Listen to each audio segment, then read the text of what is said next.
লাহোর পাকিস্তানের দ্বিতীয় বৃহত্তম শহর এবং পাঞ্জাব প্রদেশের রাজধানী। একই সাথে এই শহরটি বিশ্বের ২৬তম বৃহত্তম শহর। মসজিদ থেকে শুরু করে গুরুদ্বার, কাওয়ালি সঙ্গীত অথবা জিভে জল আনা খাবার, এসব কিছুর জন্য লাহোর বিশ্বজুড়ে খ্যাতি লাভ করেছে। এই শহরটির আয়তন ১৭৭২ বর্গ কিলোমিটার, জনসংখ্যা ১,৪০,০০,০০০ কিছু বেশি। লাহোরের সংস্কৃতিতে হিন্দু, মুঘল, শিখ, পাঠান এবং ব্রিটিশ সংস্কৃতির মিশ্র প্রভাব লক্ষ্য করা যায়। এই শহরের অধিবাসীরা বলেন, লাহোর না দেখা তো কিয়া দেখা, অর্থাৎ যে কোনোদিন লাহোর দেখেনি সে জীবনে কিছুই দেখেনি। তবে এই কথাটি সত্যতা কিন্তু পাওয়া যায়। শুধু শিল্প সংস্কৃতি নয়, শহরটি পাকিস্তানের শিক্ষা ও সংস্কৃতির কেন্দ্রবিন্দুও বটে। লাহোর শহরটির নামের উৎপত্তি নিয়ে বিভিন্ন তত্ত্ব রয়েছে। কেউ কেউ মনে করেন রাভি নদী থেকে লাহোর শহরটির নাম এসেছে। আবার অনেকেই মনে করেন লোহার শব্দ থেকে এই শহরটির নাম এসেছে। তবে হিন্দু পুরাণ মতে এই শহরে রাম ও সীতার পুত্র লাভের জন্ম হয়। সেখান থেকেই স্থানটির নাম হয় লাভপুরী, যা পরবর্তীতে পরিবর্তন হয়েছে লাহোর। তবে প্রথম দিকের মুসলিম ঐতিহাসিকরা বিভিন্ন স্থানে শহরটিকে লুহাওয়ার অথবা লাহানুর, লুহুর সহ বিভিন্নভাবে লিপিবদ্ধ করেছেন। লাহোর বরাবরই মুসলিম সংখ্যাগরিষ্ঠ একটি শহর। এখানে ৯৭% মুসলিম, বাকি 2% খ্রিস্টান এবং 1% হিন্দু, শিখ সহ অন্যান্য ধর্মাবলম্বী রয়েছে। এই শহরটি বিভিন্ন সময় বিভিন্ন শাসকের অধীনে ছিল। ১৬০০ শতক থেকে ১৮০০ শতক পর্যন্ত এটি ছিল মুঘলদের রাজধানী। এরপর ১৮৪৯ সালে লাহোর ইংরেজদের অধীনে চলে যায়। বিংশ শতকে শহরটি ব্রিটিশ বিরোধী আন্দোলনে গুরুত্বপূর্ণ ভূমিকা পালন করে।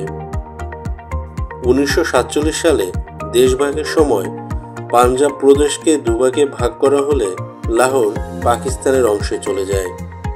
তবে ১৯৪৭ সালে হিন্দু মুসলিম দাঙ্গা লাহোরবাসীর মনে এক গভীর বেদনার জন্ম দিয়েছে। লাহোরের আবহাওয়া সাধারণত গরম। গ্রীষ্মকালে এর তাপমাত্রা ৪০ ডিগ্রি সেলসিয়াস পর্যন্ত পৌঁছে যায়। লাহোরের মানুষের জীবনযাত্রার সমৃদ্ধ সংস্কৃতি, ঐতিহ্য এবং আধুনিকতার মিশ্রণে গড়ে উঠেছে। একই সাথে এখানে জীবনধারা বেশ বৈচিত্র্যময় এবং উৎসবমুখর। লাহোরের মানুষ খুব অতিথিপরায়ণ, কবিতা ও গানের প্রতি রয়েছে তাদের বিশেষ অনুরাগ।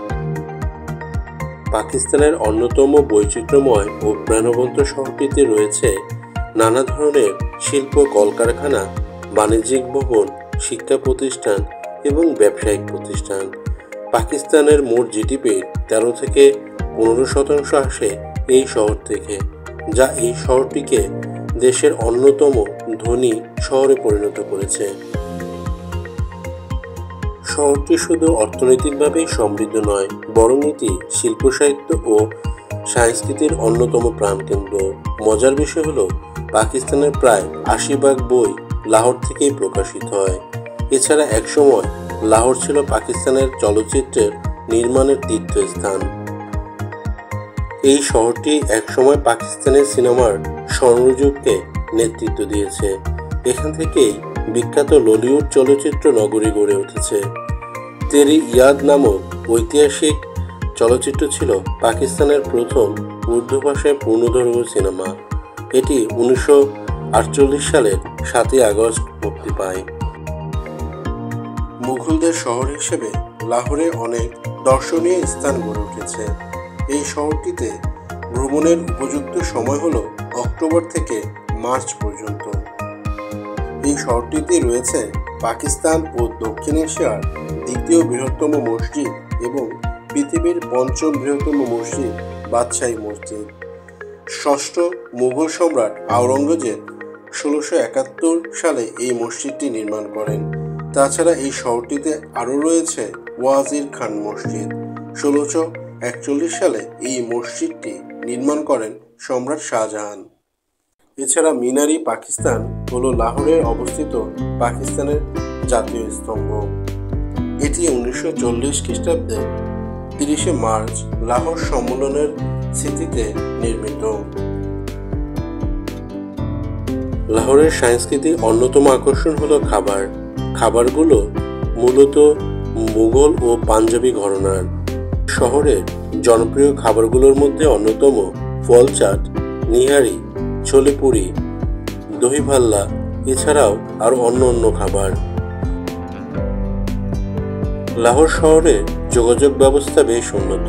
তবে এই শহর যোগাযোগ ব্যবস্থার কথা বললে অরেঞ্জ লাইন কথা না বললেই নয়। অরেঞ্জ লাইন হলো লাহোরের স্বয়ংক্রিয় দ্রুত ট্রানজিট লাইন এবং পাকিস্তানের প্রথম চালকবিহীন মেট্রো। এটি পাঞ্জাব মাস ট্রানজিট অথরিটি দ্বারা পরিচালিত এবং লাহোরের মেট্রো সিস্টেমের একটি অংশ। এছাড়া শহরের প্রধান রেলওয়ে জংশন হল লাহোর জংশন। পাকিস্তানের তৃতীয় বৃহত্তম ও ব্যস্ততম বিমানবন্দর আল্লামা ইকবাল ইন্টারন্যাশনাল এয়ারপোর্টের অবস্থান এই লাহোরে।